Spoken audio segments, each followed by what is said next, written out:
you were abruptly left by an avoidant attacher, one thing you might be thinking is like, I don't understand how they were so in love with me and so happy with me one day, and then all of a sudden they're just leaving. Does it mean the whole relationship was a lie? I don't guess. Essentially, for a large majority of the relationship, they were genuinely happy with you. They loved you.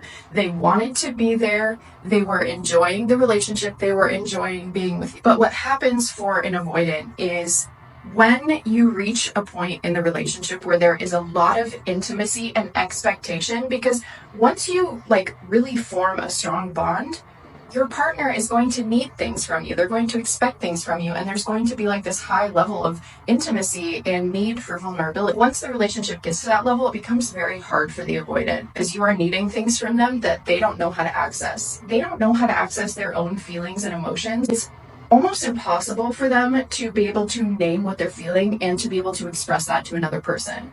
So as things start piling up in the relationship, the more that you need from them, the more that they can't meet those needs, it starts to build shame, it starts to build obligation, and it also starts to build this feeling of annoyance with them. They start putting up this wall and they start distancing and they start feeling like it's you that they need space from. So usually there's a series of events that leads up to the avoidant leaving. Basically, what's going through their mind is that they have finally put up this huge wall in between you and them. There's too much vulnerability, there's too much emotion, there's too much obligation.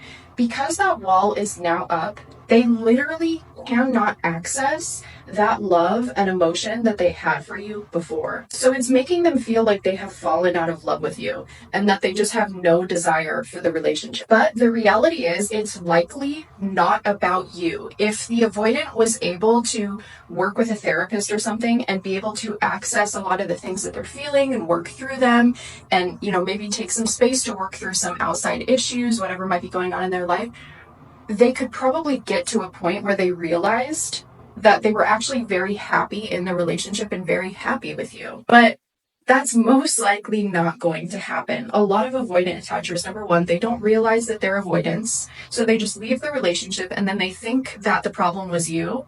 And so then they go looking for a new and better version, right? And then they're just going to repeat the cycle all over again. If they are smart enough to realize that they are an avoidant, or maybe not smart enough, but just self-aware enough, then maybe they'll just take some time to work on themselves. And there's no guarantee that they'll ever get back with you, and you shouldn't wait around for it. The reason I say this is because I really don't want people, including myself, to take something like this personally. There was a reason why they were so happy in the relationship. It's because they genuinely were. They liked being with you. They were enjoying the relationship. The nature of an avoidant is that they're not going to be able to express their needs to you, and it's all going to pile up for them. The shame, the obligation, the pressure, and then it builds a wall, and then they leave. And that has nothing to do with you.